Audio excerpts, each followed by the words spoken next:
Reactor online. Sensors online. Weapons online. All systems nominal. If I was to say what the first video game I ever played was, I'm not 100% sure, but I believe it was MechWarrior 2 Mercenaries on my family's old box computer that weighed about 2,000 pounds. I never actually played the story mode though, I just played the random battle mode and wandered around the map a lot of the time, just clicking the fire button occasionally. What can I say, I was 3. I didn't know what I was doing.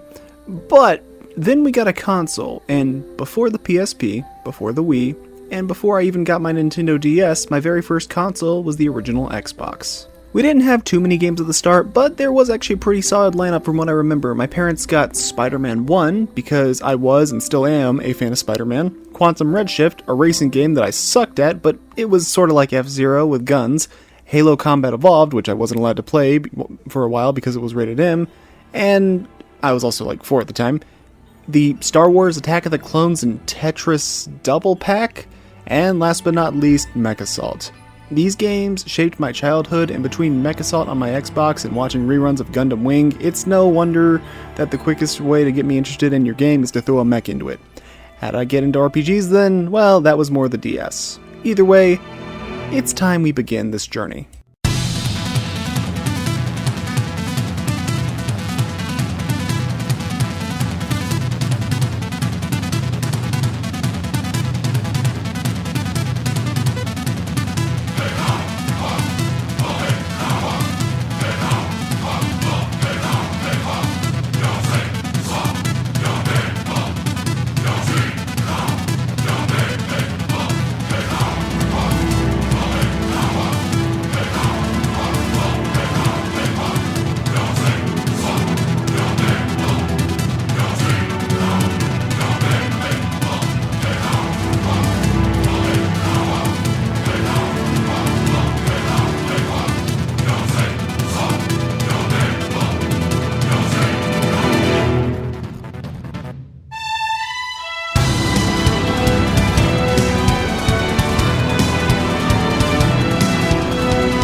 Now, MechAssault actually takes place in the Battletech universe, and that's the last time I'm going to mention Battletech in this video. Before the game can truly begin, we have to name our character, so let's be real, what were you expecting?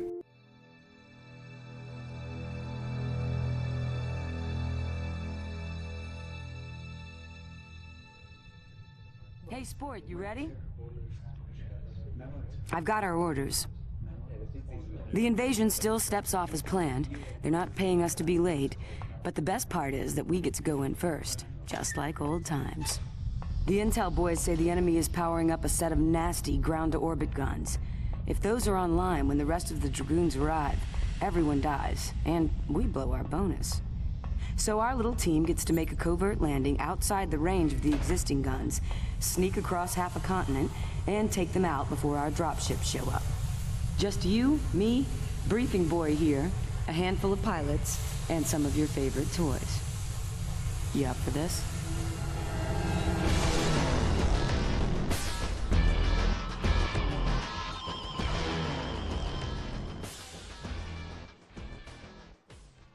Well, that's a cool intro. I'm sure absolutely nothing will go wrong in this game. Lieutenant Foster, how do they detect us? Alpha, Bravo Lances, prepare to hot drop. I want you out of this crate now. Brace yourselves, boys. We're going in.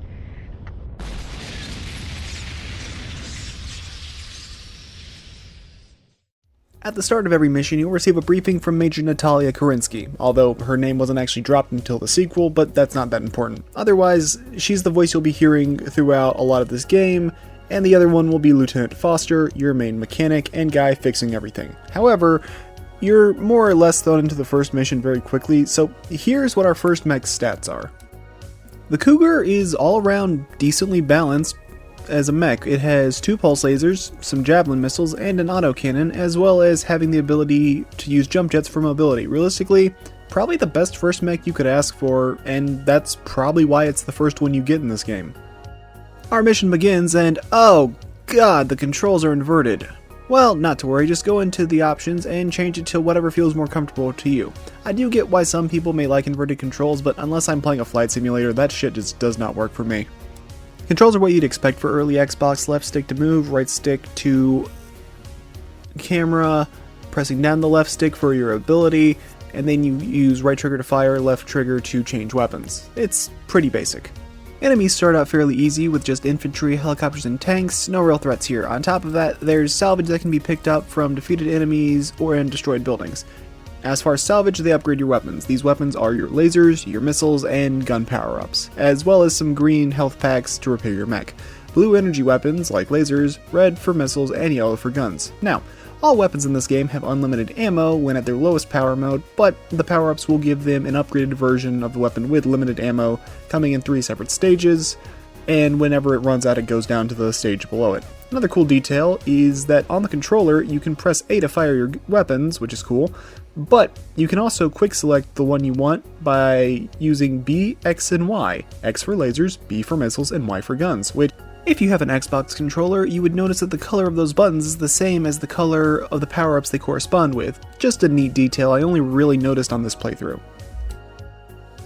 Now, as you'd imagine, the first level is a pretty straightforward and linear tutorial, and once you reach the end of the level, you're going to see this infantry militia base where you're going to come across your first mini-boss fight of the game, kind of meant to test everything you've learned so far.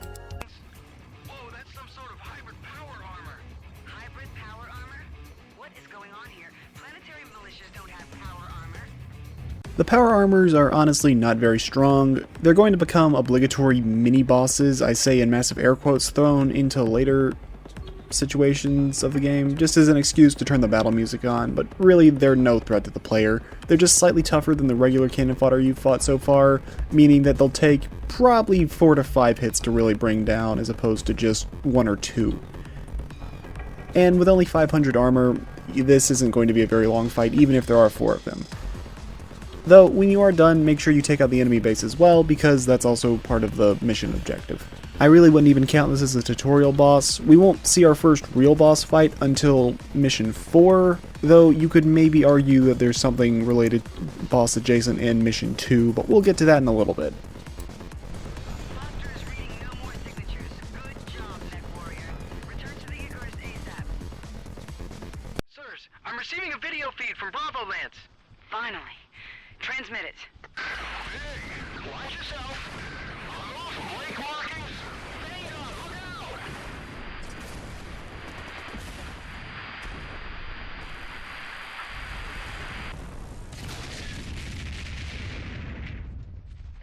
Lieutenant, can you get that back?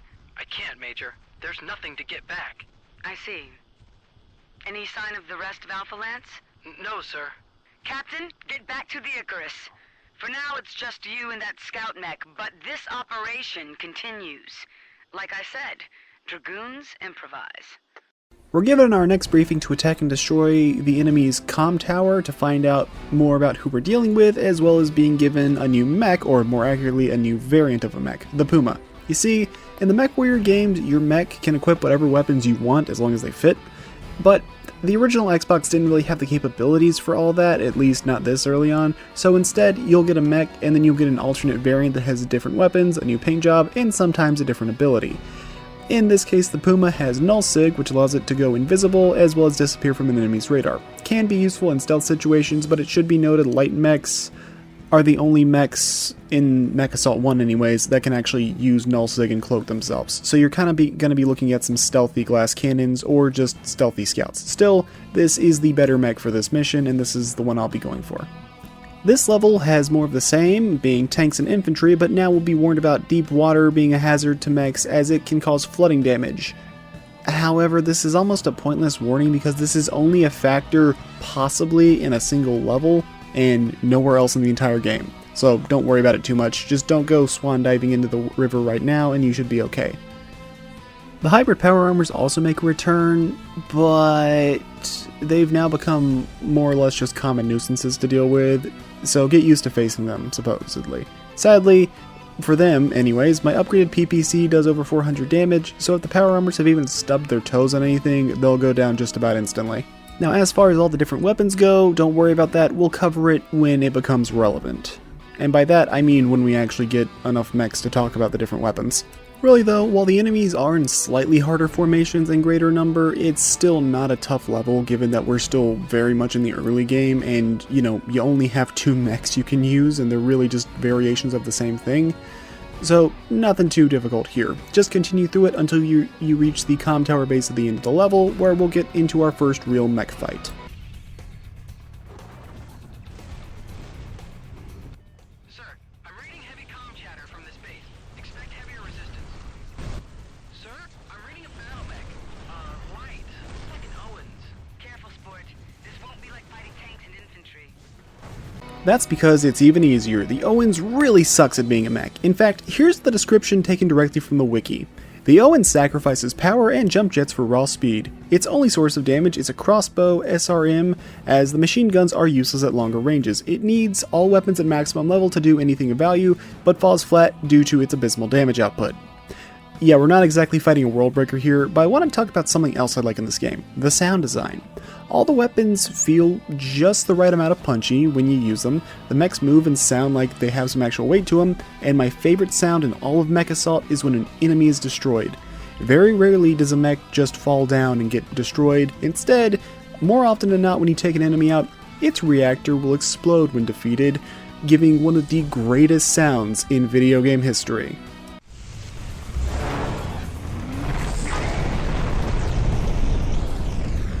Oh, that's that good shit! God, I love that sound effect so much. Anyways, with the Owens dead, the enemies are basically no longer a threat to you, so the last thing we need to do is take out the comms tower, and finally get some information on who exactly it is that we're fighting up against here. Good job, Captain. Sirs, before the array went offline, I got some intel. Seems like the planet is run by some sect of the Word of Blake. Word of Blake? That explains the fanatics. Okay, we can't worry about it. We have a lot of dragoons depending on us, no matter who we're fighting. Foster's been receiving communications from a resistance group actively fighting the Word of Blake. We've not heard from Alpha Lance, so we can use these guys' help. Lieutenant Foster, play the transmission.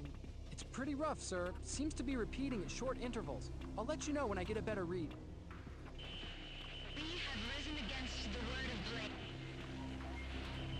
Regional Palace.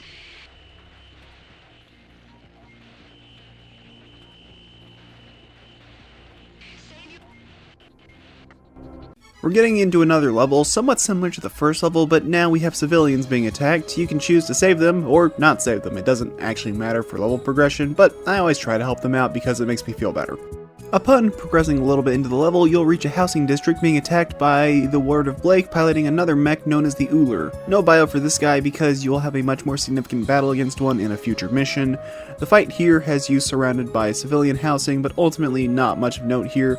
Just mind your fire and keep hitting the Uller until he drops to about 70% HP.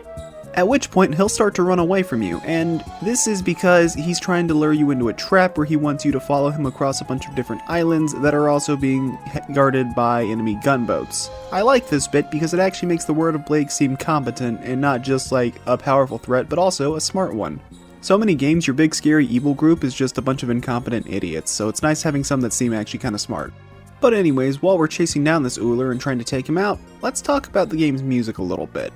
Or, I guess generally the lack thereof. You see, throughout these missions, the music is usually either non-existent or just some ambient tracks to accompany you, but when you start to get into fights with mechs, then you'll actually have some rock music kick in, giving you a feeling of everything getting serious. It's not my favorite OST by any means, and the sequel blows it out of the water, but I think it works kinda well for this game and gives it its own identity.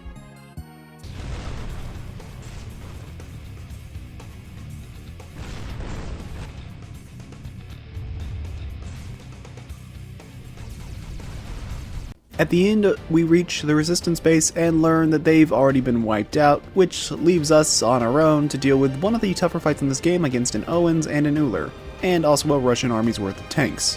I recommend taking the mechs to the opposite side of the bridge to keep the tanks from being able to follow you too well. Now, let's talk about the most powerful attack in the game. A blown mech reactor. By that I mean it's possible to chain enemy kills together because a mech explosion is so powerful it can take out other mechs in the process. This will save your life when you're having to deal with multiple enemies at a time. Either way, once these two are taken care of, the mission's pretty much over. Just kill the last few stragglers and then you'll get done and on to the next one. Now it's time for our next mission, Dry Me Out, and get ready for a much tougher level with an increase in firepower, as we want to put a stop to the Word of Blake's bombing runs, so we need to take out their airbase. That shouldn't be too much of an issue though, because now we have access to our first medium mech, the Uziel. It moves a bit slower, but it has more health than any light mech, and it also has some of the strongest defensive potential in the game with 2 PPCs for long range and a machine gun for close-up encounters. It also has a single crossbow missiles, but crossbow missiles suck on 80% of the mechs in the game, and having only one is just pathetic. It also stands out for packing jump jets and a flare that can ward off enemy missiles. So overall, I would unironically say the Uziel is one of the strongest mechs in the game, and you'll see the increase in firepower very much on display in this level. Though, oddly enough, the Uziel and its variant are also the only medium mechs in MechAssault 1, which puts them in a slightly awkward place, as they're supposed to strike the balance between firepower of heavy mechs and mobility of light mechs, but this is basically the only one in the game. But at the same time, the Uziel is awesome, so it succeeds, I guess. Once you reach the airstrip, you're going to be given your proper objective, which is to destroy the enemy fighters before they can take off. Thankfully, they take so long to get going that I don't know if they can even leave the airstrip, but that's honestly not too important for us, because while we're here, let's talk about the weapons we've been able to obtain so far.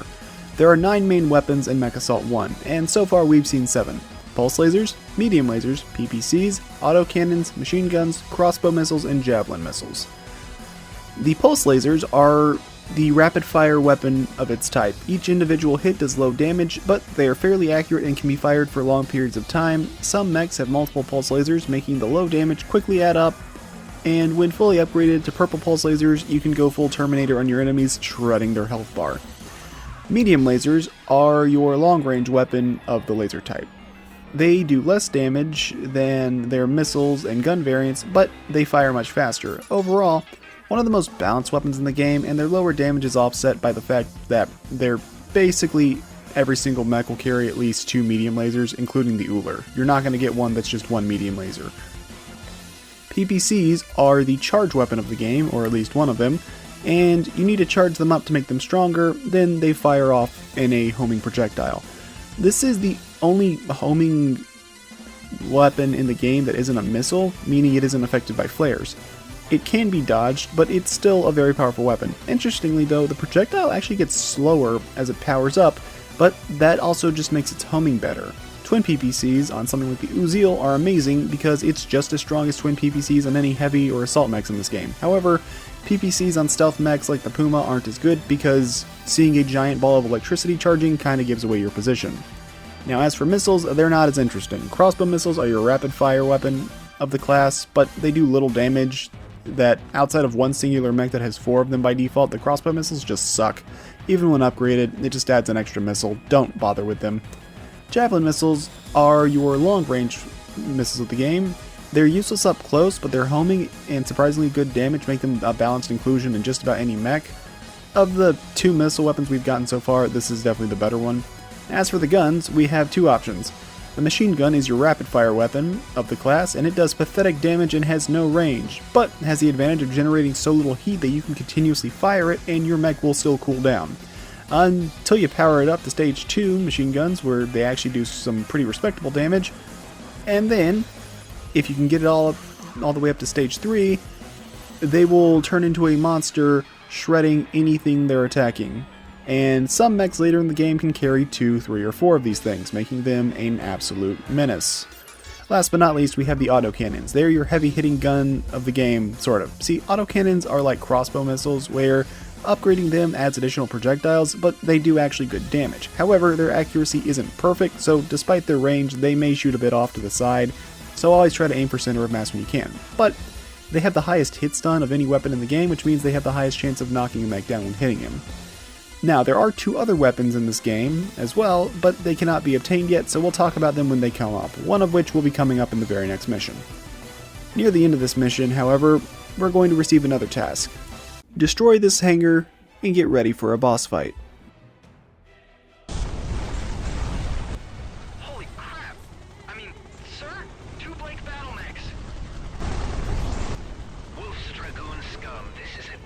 traitor, commander of the Word of Blake on this planet.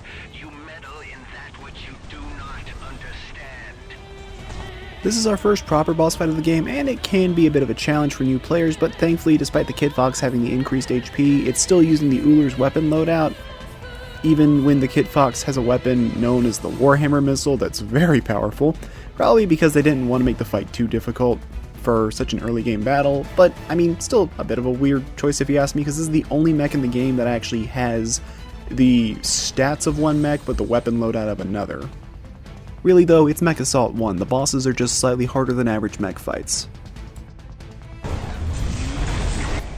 Mercenary, those two battle mechs were the least in my command. It is only a matter of time until I personally find you and deal with you as I did your scattered friends.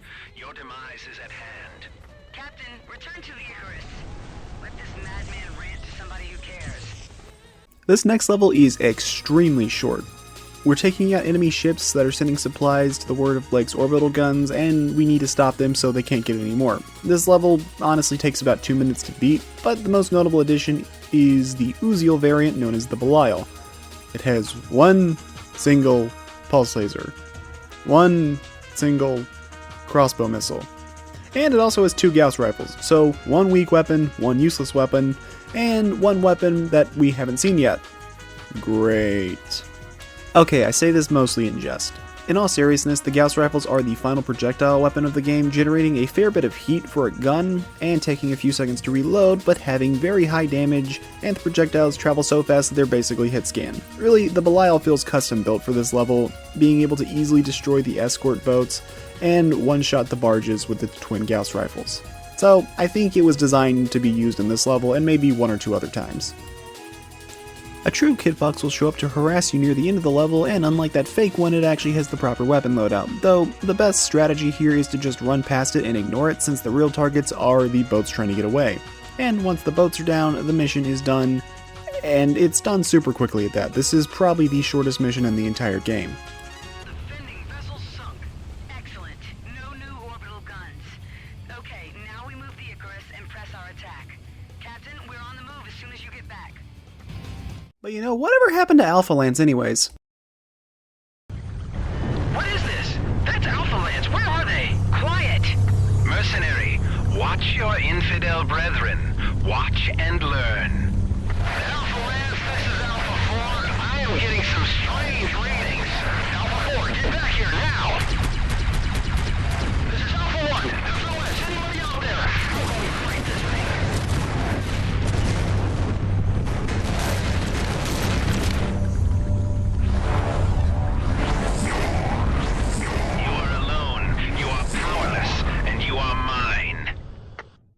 I love that cutscene because it does a great job setting up Strader as not only a villain, but also a genuine threat.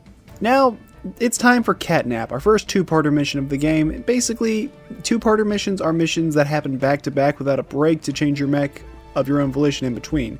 Sometimes you may change your mech, but if so, it'll be a scripted mech change, not one that you get to decide on. Now, Catnap 1 starts with us defending the Icarus from enemy attacks, which, ironically enough, even though it includes Uziel's, the hardest part of this level is by far all the little tanks, because you'll be busy fighting the Uziel, but he's going to be fighting you, so you don't have to worry about him destroying the Icarus. Meanwhile, the tanks will keep attacking the Icarus while you're fighting this giant mech, and if the Icarus gets destroyed, that's an automatic game over. Now, this is a linear level, so really you just want to head your way towards the city area, fighting off the enemies along the way, and this was also the point where I realized picking the Belial was probably a mistake because it is not designed for handling smaller foes. It's pretty much tailor-made for that boat mission, and to never be used again in MechAssault 1. Either way, when you reach the city, you'll be prompted to the enemy convoys there, and you have to take out all the escorts while not destroying the Mad Cat. The Mad Cat is the first heavy mech we see in this game, and it will be a major increase in firepower when we get it.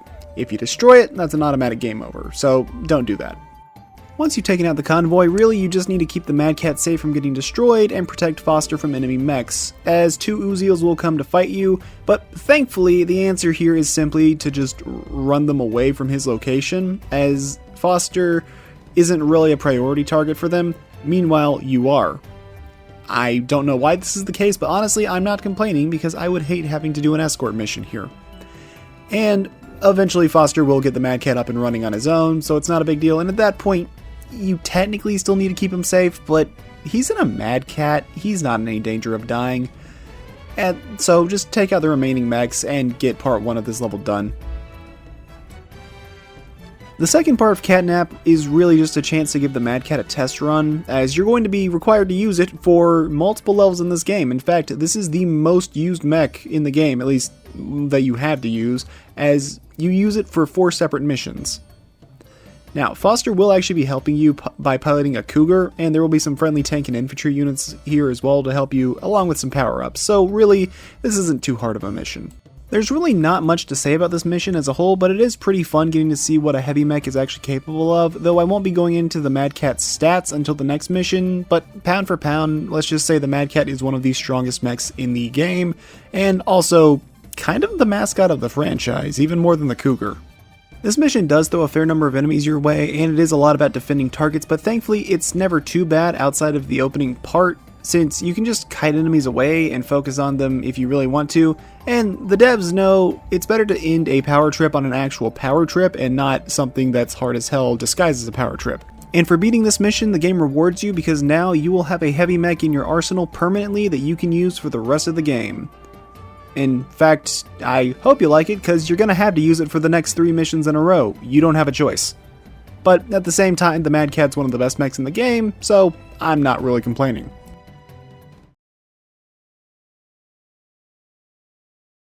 Okay, we've got the word of Blake's attention, so now we hurt them.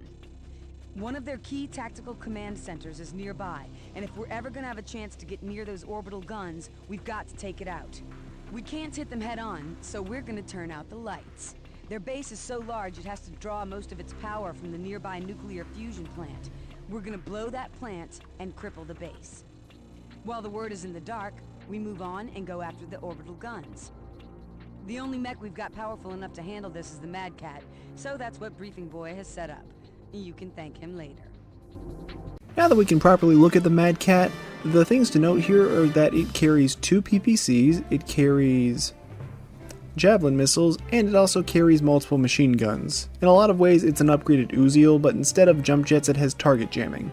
A fantastic mech for any playthrough. And since this mission requires us to run the Mad Cat, it's also where you might just see a notable uptick in difficulty, and by that I mean this is where I had my first death of the run. RIP. Anyways, this is a mission you really don't want to dawdle on. Instead, just follow the objectives and act as quick as you can. Take out the bridges as soon as possible to stop the clown car of enemy tanks from coming after you, and with them destroyed you want to focus on taking out the remaining tanks around you. Don't panic, take your time, and find where the health packs are placed on the map. This will keep you alive, and this will keep you going pretty well.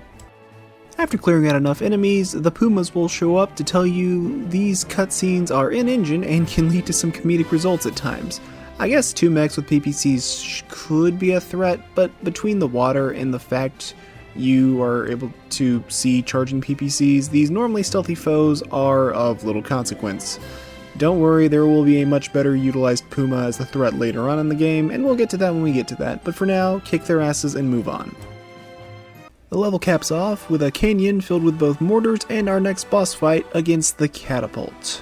Despite being the first instance of 2 heavy mechs duking it out, this doesn't feel like a very interesting duel. It just shows up with no fanfare and dies with no real trouble, underselling how big of an arsenal upgrade a heavy mech is, both as a player and as an enemy. And part of that's due to the Catapult having only 2 weapons, being pulse lasers and javelin missiles, which are not that great of a combo. I mean, that's worse than a Cougar.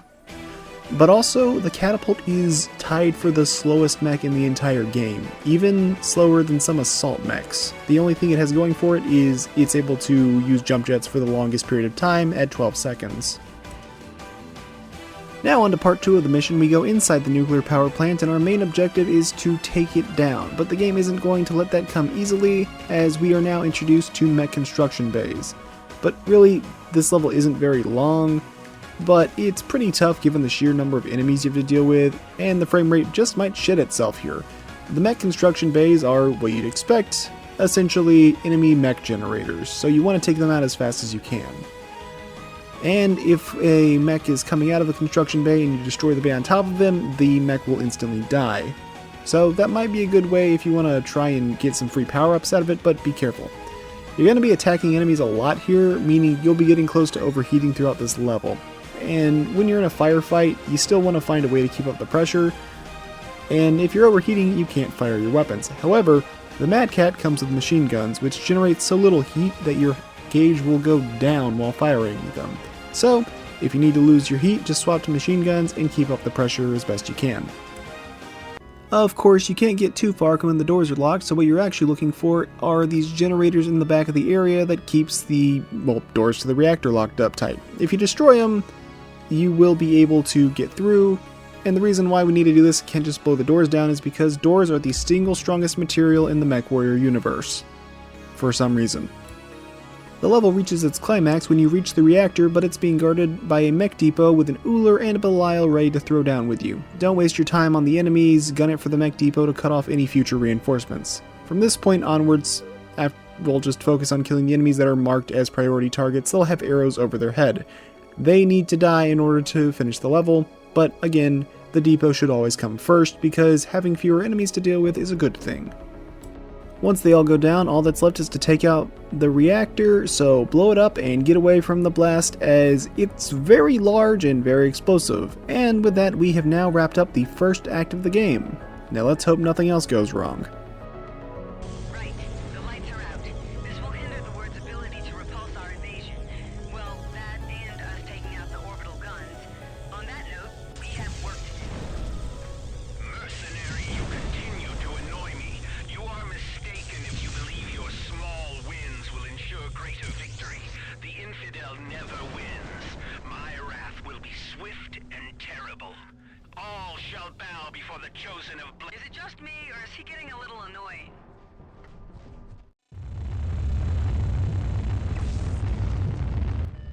Reading 2 inbound fighters. Evasion pattern Zeta. Damage critical. We're going down. Hard. Again? Captain, get your mech out immediately. Find our crash site. Good luck, and wish us some.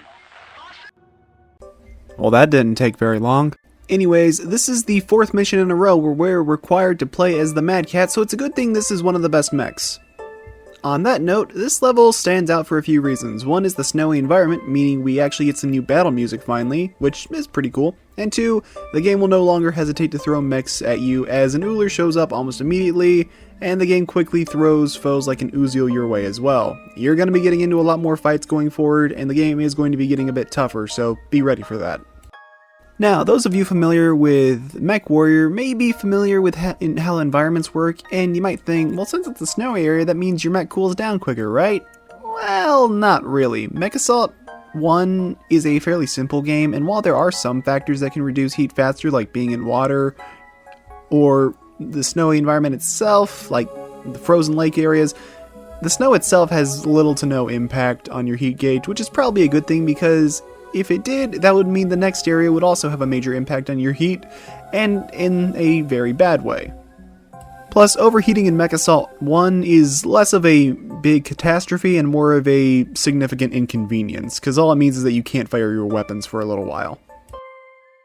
Honestly, between the Ullers, Uziels, Kitfoxes, and Belials, I think you might actually fight more enemy mechs in this one level than you do in the entirety of Act 1. I'm not kidding, they throw everything in the kitchen sink here at you. It's kind of crazy. Once you finally reach the downed Icarus, it's time for the final battle of the level, where you're going to be facing off against a few waves of enemy mechs and tanks. The Icarus also needs to be defended technically, but I don't think it can actually be damaged any more than it already is. As far as I know, it's impossible for it to be destroyed in this level. Of course, at the end of this long gauntlet of enemies, the level is going to cap off with double the PPC fun, as an Uziel and an enemy Mad Cat are going to be coming down from the cliffside. This fight would honestly be very difficult if it wasn't for all the free supply drops thrown around the arena to not only keep you healed up, but stocked up. Oh, and also the fact that their AI kind of gets stuck at the cliff for a bit, so that gives you about 10 to 15 seconds to just take some easy pot shots on them, making things surprisingly easy. Either way, well, this is actually a pretty fun level. So, who's ready for the worst level in the entire game? Here's the score. The Icarus is a sitting duck. We need to set up another base so we can finish the job and take out those orbital guns. Not to mention letting the techs get this bird back into the air. Your first job will be to search the surrounding area for a series of sensor towers the enemy could use to track us. Given what little I can read from our own sensors, there are 5 such towers out there. Go and smoke them. You ready? Let's go. Sirs, I would like to add that we need to make sure nothing happens to the dropship while you're off playing in the snow. We need the Icarus to get home, and she's too big of a prize for them to ignore. Always thinking of home? Mama's boy. Our new mech is the Timberwolf, which is a variant of the Mad Cat. However, with no jump jets or passive abilities, it relies entirely upon its weapons, which thankfully, pulse lasers, Gauss rifles, and 4 crossbow missiles make it a pretty useful mech for scraps, and it's the one time where crossbow missiles are actually good. Unfortunately, while the Timberwolf is kind of a neat addition, this level is less than neat because it's the longest single level in the entire game, and by a considerable amount. Our main objective is to find and destroy 5 relay towers throughout the level. Thankfully, the level is laid out in a way that you'll find them naturally, but this level also has something I'm not really a fan of, and that is when you destroy the first relay tower, enemy choppers appear, will come in and start attacking the Icarus, so you have to choose to either play the longest level in the game on a tight time limit before it gets destroyed, or take your ass and backtrack through the snowfields to destroy the enemies harassing the Icarus every time they decide to show up. Thankfully, if you do it right, they should only show up one time, but it's still a pain in the butt. And remember, there are no checkpoints in MechAssault 1. If you die, or if the Icarus is destroyed, it's back to the start of the level. Backtracking and all. Have fun! This level also introduces a new enemy mech known as the Vulture, but to be perfectly honest, even though these guys are classified as heavy mechs, they're pretty mediocre, being easily overpowered by an Uziel, and most things really. They're exclusively enemies or multiplayer mechs, and that's for the best because they kinda just suck. There's also another variant of them known as the Mad Dog that is considerably better, but don't feel too bad for that mech, it'll get a very prominent role in the sequel to this game.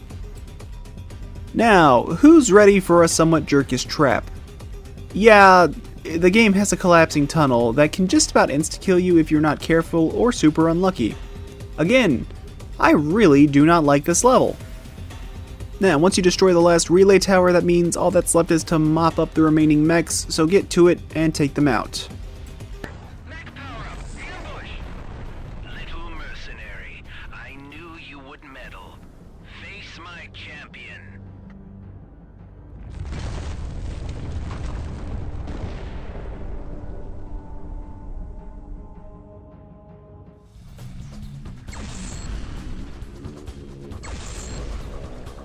Yeah, just kidding. The level is actually going to cap off with one of the hardest bosses in the game due to just how much dang damage the Thor can put out. Crossbow missiles can be annoying, and his medium lasers hit hard at range, but the real threat are his machine guns. Sure, at no upgrades they're weak, but he's fully maxed out, and his guns can tear you to shreds in seconds. And remember, machine guns generate basically no heat, so he can keep firing them until the cows come home. The best strategy here is to try to keep them at medium range, so you only have to deal with the lasers, but more than likely the fight will devolve into either a scrap, regardless of whatever you try, or you just, I don't know, cheese him out with his 2002 AI. But his AI doesn't really bug out as much as some of the other ones do, so that's easier said than done. It should also be noted that unlike other mechs, this one doesn't have its reactor blown up when destroyed. Why? Because we're going to take it for our own nefarious purposes. I'll handle this briefing. Captain, you're going to have to restrict yourself from engaging the enemy. I know this goes against everything you big tough mech warriors are taught, but you're going to pilot that stolen Thor right into their base. From inside, we should be able to tap into their comm center and see what information we can acquire about the orbital guns. Then comes the part I haven't figured out. How you get back. Suddenly, I'm glad I'm not a mech warrior.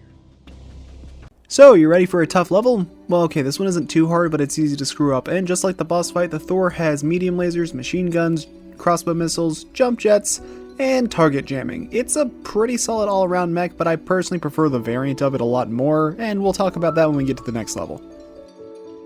Now, are you ready for a really tough level? Well, okay, this one isn't that hard, but it's pretty easy to screw up. You see, you're undercover for half of this level, and you need to be careful not to step on any infantry, otherwise you'll be in trouble. Really though, just calmly walk your way to the objective, and you should be okay. When you reach the gate, you'll see that it's being guarded by 2 Atlases. These are assault mechs, the category above heavy mechs that go hard on the firepower. And also the Atlas in particular has the highest HP of any mech in the game at over 9,000. I'll talk more about them when it's relevant. Really, we just need to get inside the base and chill out by the data tower for a while until we get everything we need from it.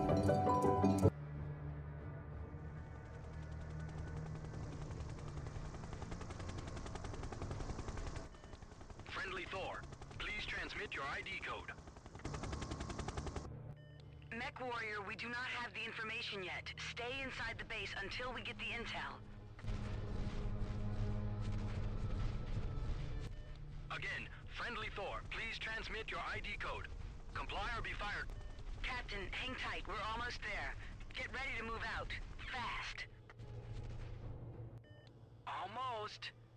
Almost. Got it. Captain, get out of there fast. Don't stop for anything. Sir, try the rear of the base. Look for a way to open the gates. I'm sending you a nav point to get you out of that fire.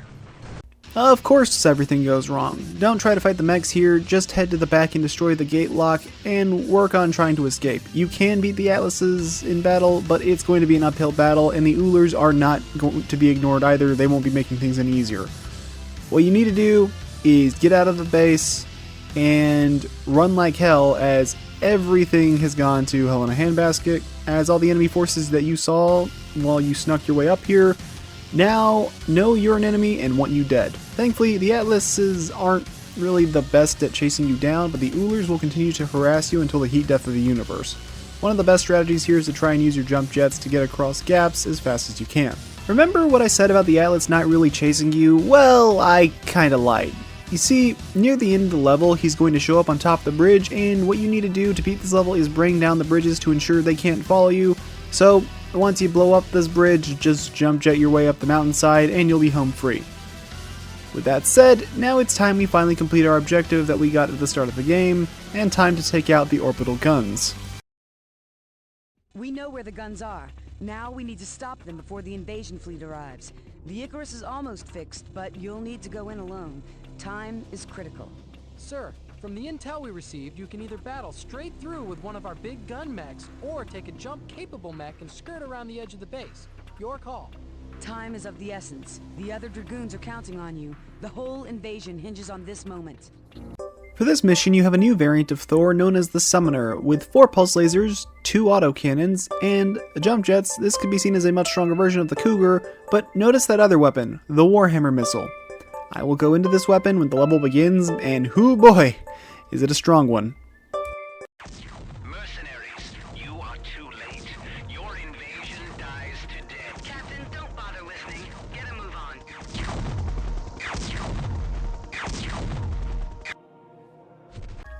Under the Gun stands out as a level as it's one of the 2 that put you on a pretty harsh time limit, or at least it would be if you don't know what you're doing. Our goal here is to find and destroy the 3 orbital cannons so our friends in space don't get obliterated by them. The mechs are out in full force, but with the handy dandy Warhammer missile, you can deal a lot of damage quickly, so let's talk about the powers it has. The Warhammer missile is the strongest weapon in the game. It's a charge weapon just like the PPCs, but unlike the PPC, the charge doesn't determine its power, that stays the same. Instead, you're determining its travel distance and detonation time. And when it hits a target, it won't immediately detonate, but instead stick to the enemy for a few seconds before exploding for massive damage. Even the unupgraded version of this weapon does massive damage, and unlike the other missiles, they are completely unaffected by flares. This is my favorite weapon in the entire game, no question. This is also a pretty big map, so it's easy to get turned around if you're not careful. I would recommend checking your compass, as the arrow is going to be pointing you in the direction of the nav points, which are where the cannons are located. So just, if you ever get lost, look at the compass, and that'll lead you in the right way. Now, when you get to a cannon, you'll notice that they're going to be firing off rounds into the air. Thankfully, this is just an aesthetic thing. They're not an actual hazard or a threat to you, but they are the thing that puts you on a time limit, so, fire off on them until they get blown up. You'll be fighting off a lot of heavy mechs on your way to the last cannon, but thankfully you're backed up by my personal favorite track in the game, which makes the blow soften considerably.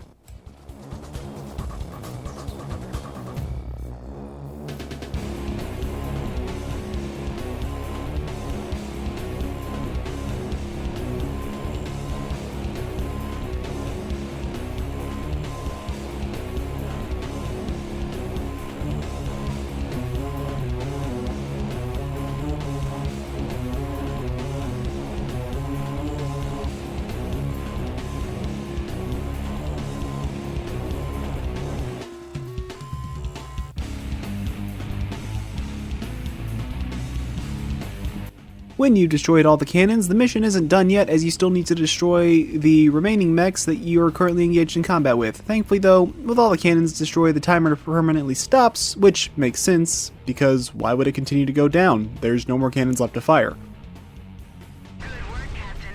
The orbital guns were our primary mission, but we got another one from upstairs, so no R&R yet. The Icarus isn't fixed enough to get us off planet, but it can move us around. Command wants us to figure out what this Ragnarok is and seize the lost technology while the rest of the Dragoons clean up the word of Blake here. So we're off to a hellish wasteland of lava and dust storms. Once more into the breach, eh, Tiger? No place I'd rather be.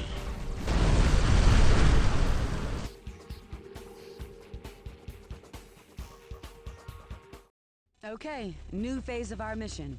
I know we're all planning on some serious R&R, drinking, gambling, whatever floats your boat, but we're postponing that for now.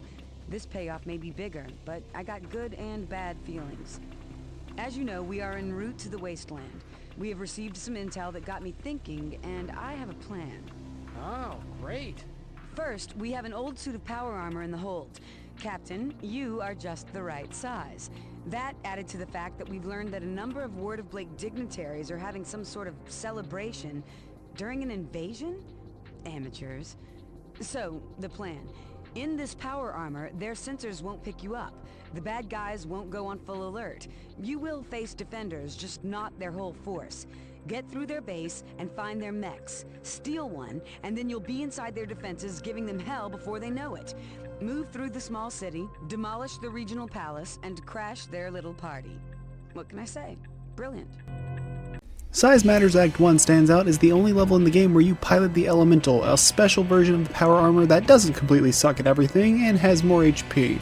It also has 2 missiles and a pulse laser. Also, how sad is it that this little guy has better missiles than the Uziel?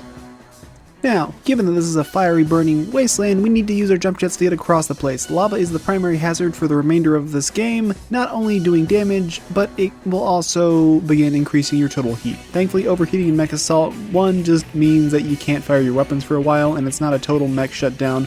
Otherwise, we'd have a far bigger issue on our hands here. But you know, this is all a little bit too easy, so who's ready for a boss fight?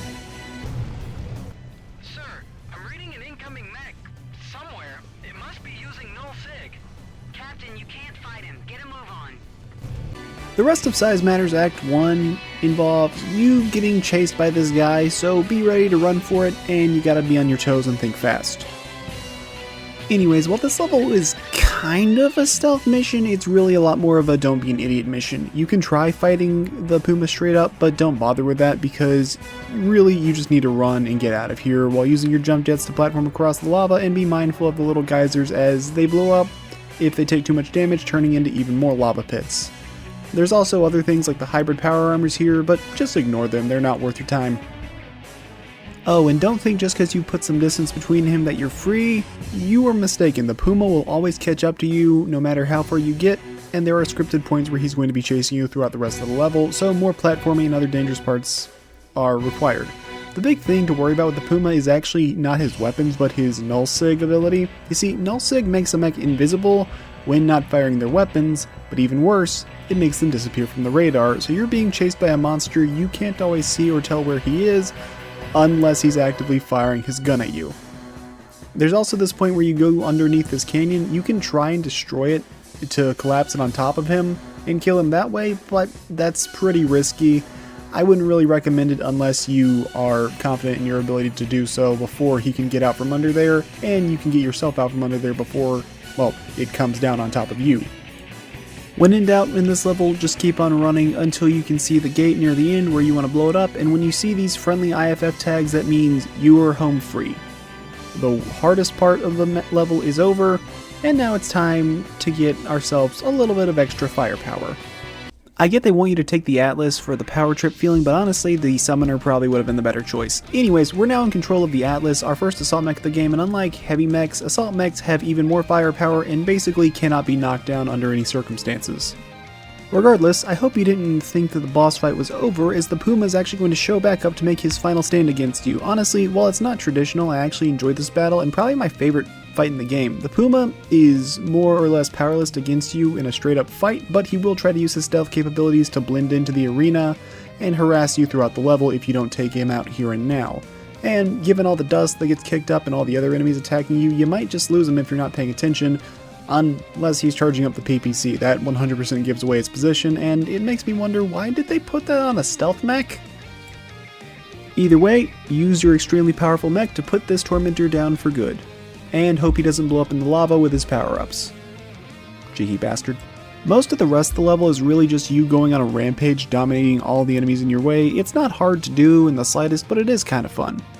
However, the power trip has to come to an end sooner or later, and once you reach the factory area, you're near the mansion where the Word of Blake is meeting, but now you have to fight against 4 mechs at the same time, including 2 Kit Foxes, an Atlas of their own, and a Thor. This fight is hard and should not be taken lightly. If you can try bursting down the Kit Foxes to reduce the enemy fire and increase incoming HP for you, do so. The other high priority target should probably be the Thor, just because those machine guns are not to be trifled with. The Atlas is, ironically enough, probably the least threatening foe, just because of how slow he is. Actually, the thing is, I ended up taking out the Atlas first, but I had so little HP that if an enemy blew on me, I would have been deader than the F-Zero franchise. Thankfully, when the Atlas goes down, or Minimech goes down, it does get easier, so just try to pick off the Kit Foxes, as their Warhammer missiles can be quite dangerous, and remember to keep yourself as topped up on health as you can. Their ability to disappear around you can be a problem, but thankfully they fire their weapons enough that they're not really going to get this surprise attack on you. Honestly though, I am surprised I was able to get through this level without dying, because the final third of this game actually has some of its hardest missions. When you're done with that mosh pit, destroy the Word of Blake mansion to complete the level.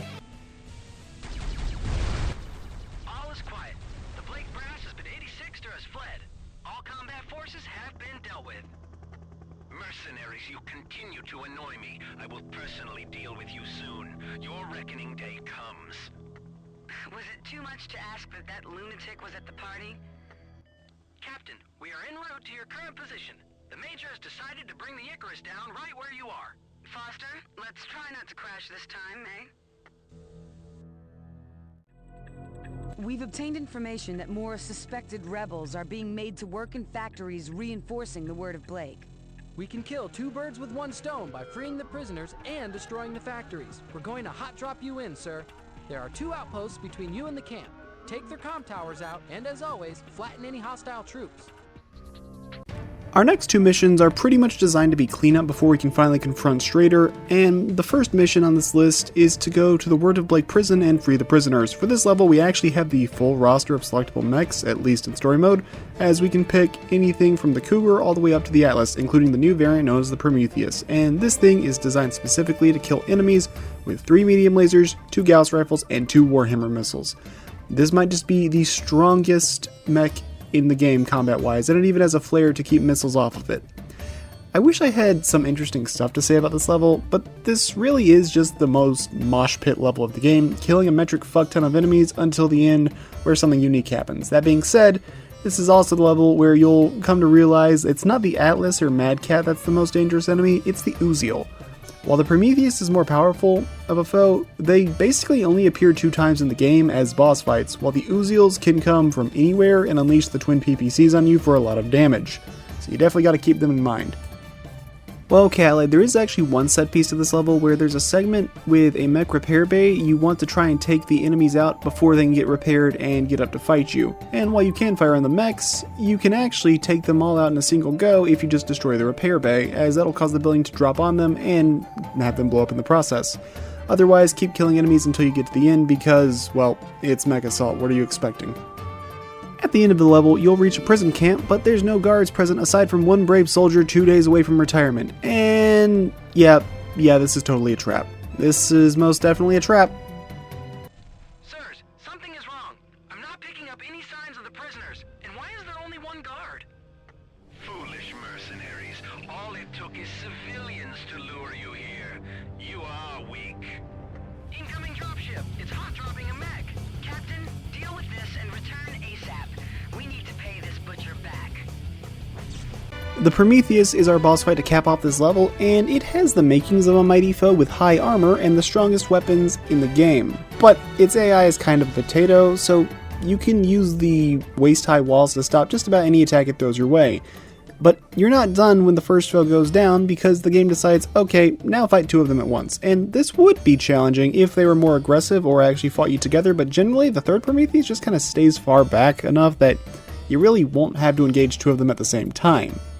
And you only have to engage the third one after the first is slain most of the time. Thankfully, these guys only ever have tier 1 weapons, so that they're not as hard as they could be. Oh man, just imagine having to face off with one of these guys with tier 3 weapons while on a harsh time limit. That'd be a nightmare. Savor your victory, mercenary. I will personally assure your death and all those on this planet. Captain, return to the Icarus. We need to settle this.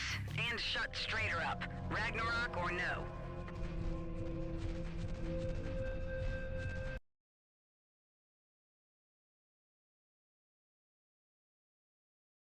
It seems that all Word of Blake forces are in full retreat. For all his big talk, it looks like Strader and his boys are all running. Better yet, his second-in-command is moving through our sector to a major base for evac. He'll be guarded. Just get him. To ambush him, you're gonna need to move fast with a jump-capable mech, like a Thor or Summoner. It won't be easy since they'll be moving in a tight group. Let's get this guy. Payback, baby. Now, once we get to the level Payback, we've basically won the battle. At this point, the Word of Blake is in full retreat and trying to GTFO, but you need to destroy their convoy and kill the second-in-command. The game says you need to take them out before they escape, but I genuinely don't know if they even can escape, since this level is one that you'll either kill them all, or you'll die from overwhelming numbers. And of course by that I mean I took my second death of the run here. RIP. Taking the enemies all head on is pretty much suicide, because even if catapults suck eggs, having to face 5 of them at once would just not be realistic. So the best strategy here is to kill the escort as fast as you possibly can. You want to get the nuisances out of the way. Then, when the convoy gets over one of the bridges, destroy it and collapse it on top of one of the catapults to instantly kill them and do serious damage to any nearby foes. From here, it's simply a matter of killing the catapults to upgrade your weapons and keep them upgraded. As you keep slaughtering them, careful not to drop back down to tier 1 weapons if you can avoid it. It's not too hard at this point, but it is pretty fun for all that comes with it. Sirs, I'm reading multiple signatures. It looks like another convoy.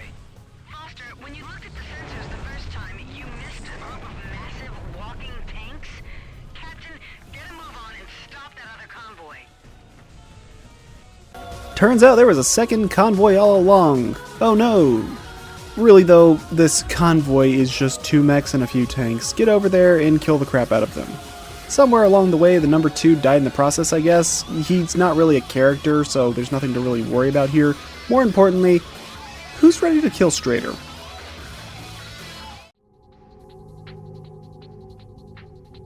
We can't let Strader escape, and it would be in our best interest to capture whatever lost technology is being evacuated with him.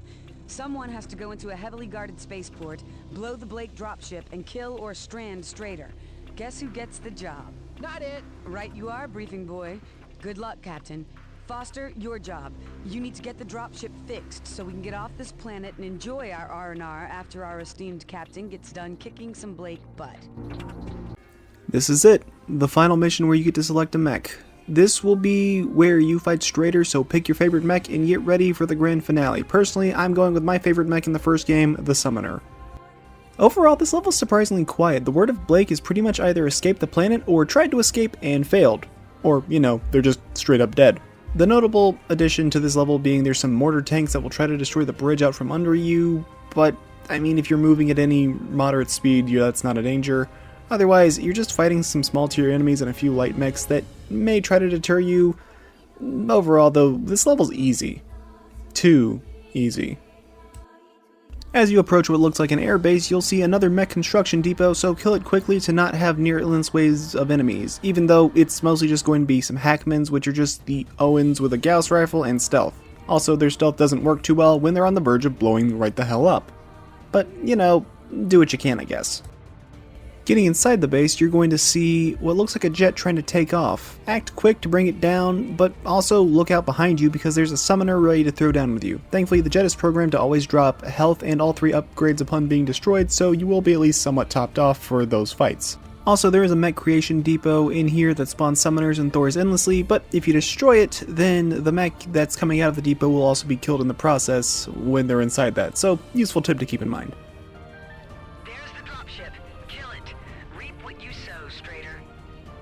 Once we get inside and see the dropship, all you need to do is fire upon the dropship for a bit, but I'd actually recommend heading around and destroying the tunnel and bridge behind so you can stop the flow of enemy tanks, because, as you may have guessed, we're about to have ourselves a boss fight on our hands here in just a few moments. Thankfully, Warhammer missiles will kill battle armor in one hit, and also do severe damage to tanks, even at stage 1.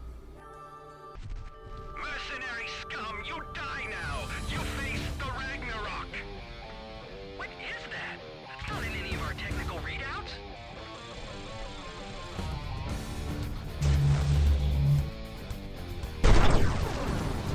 The light of Blake will cleanse your souls! My wrath is swift and terrible! I think he told us that already. You must relent before the chosen of Blake! He has really lost it.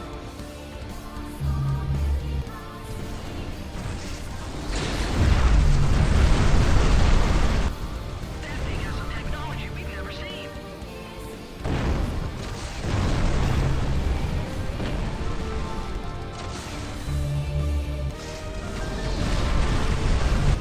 You have not won! I will still destroy this world!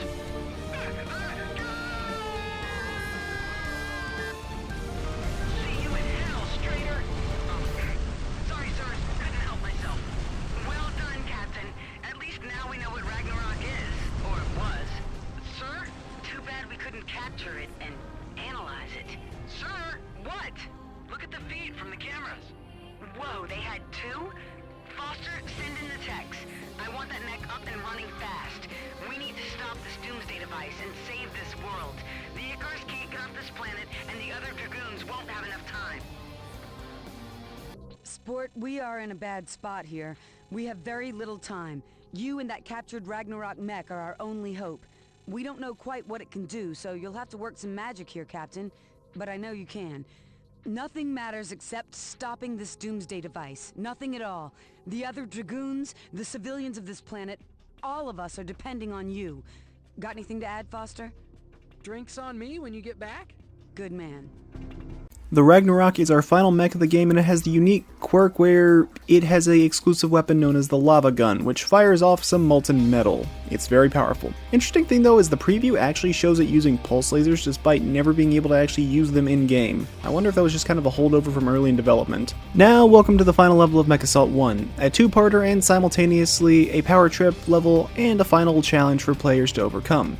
This level is pure action and carnage from start to end of the map, and you know what? I kinda like that.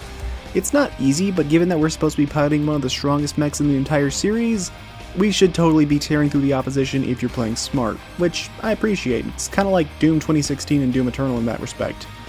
Hard as hell, but you can totally wreck house if you stay on top of things, and you know what? I like that this ultimate weapon actually feels like an ultimate weapon. The shield is awesome, the lava gun's awesome, the Gauss rifles are good, the javelin missiles, well, I guess they provide a little bit of homing. Actually, there is something else I like about this level, and that's the final battle theme. It's a remix of the battle theme throughout the other lava levels to really sell we're at the end, and pretty much everything you're fighting from here on out is a heavy mech or an assault mech, with the most notable being the fight at the end against an Atlas, a Mad Cat, and a Timberwolf. But you know what? That's enough talking about the Ragnarok's power. Have a look for yourself as we fight said Atlas, Mad Cat, and Timberwolf. The gate ahead will take you to the drill approach. Hurry!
Step through the gate and the mission will end. But wait, there's no drill. Well, that's because this is a two-parter mission, which is honestly a merciful thing in this case because that's the only way we were gonna be getting a checkpoint. Sir, the drill isn't far down this path. I am reading a number of large mechs defending it. Wonder if they even know what they're guarding. Captain, good luck. We're depending on you.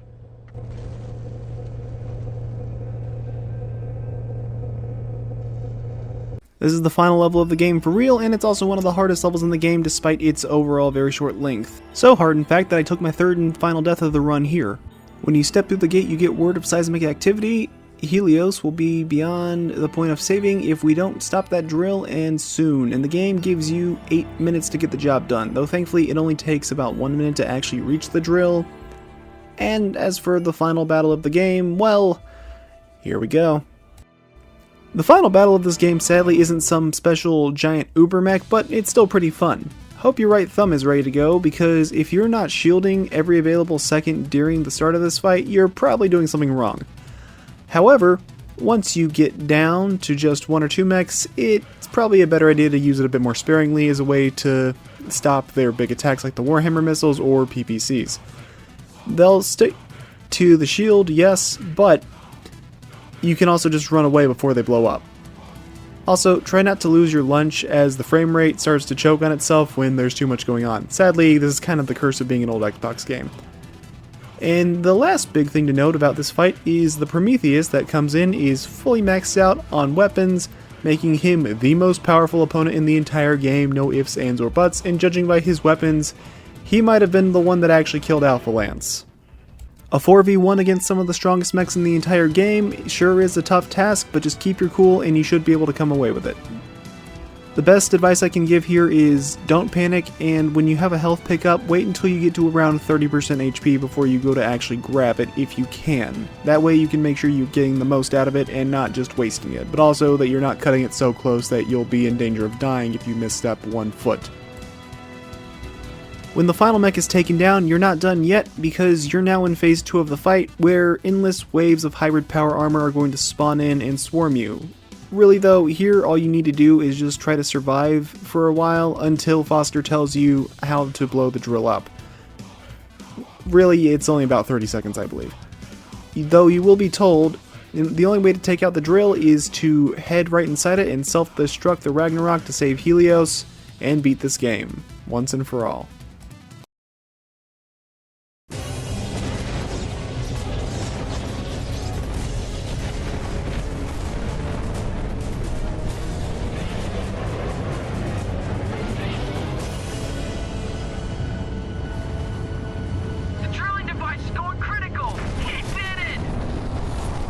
Chance our boy made it? Unknown. For some reason this game doesn't really have a credits roll once you beat it. I'm not sure why, but anyways, let's talk about what you unlock for beating the game. Most notably, you're able to play as all the different mechs in the multiplayer mode, though you could kind of do that anyways. The real thing you unlock here is the Ragnarok and its variant, the Ymir, in multiplayer mode. On top of that, the other mechs that were exclusive to enemies are also playable here, with the exception of the hybrid power armor that's just stuck as an enemy in story mode, but I mean it sucks, so who cares. And while I covered the story mode, I actually want to talk about the multiplayer for a bit here, as there's 2 modes to note. There's Grinder and Destruction. Destruction is your standard PvP mode that was basically a hero shooter years before that was a thing. Go ahead, prove me wrong. More importantly is Grinder, which is effectively your enemy rush arena area where you can team up with a friend to fight endless waves of enemy mechs and go for a high score. While I've likely put over 100 hours into this game growing up, that wasn't from the story mode. In fact, I didn't even actually beat story mode until I was 13, 9 years after my family got this game. Meanwhile, I played this mode a lot since I was especially playing it with my dad, and I remember we found a way to easily get over 100 kills thanks to the Warhammer missiles in the River City map because of how the enemy spawn point is and the initial aggro range worked, and you could just abuse splash damage because it wouldn't wake them up. It was a lot of fun. Yeah, that's kind of one of my fond video game memories from childhood, actually. But either way, I think this kind of sums up my thoughts on the game as a whole. It's a ton of fun. It's definitely got its age shown, but I don't think it's shown nearly as much as some games have. I love MechAssault 1, and it was a blast getting to revisit this game again after well over a decade. It's definitely got some quirks, but there's an undeniable addictive fun to this game that makes me love it so much, and hey, if you can get your hands on it, I'd say it's worth a try.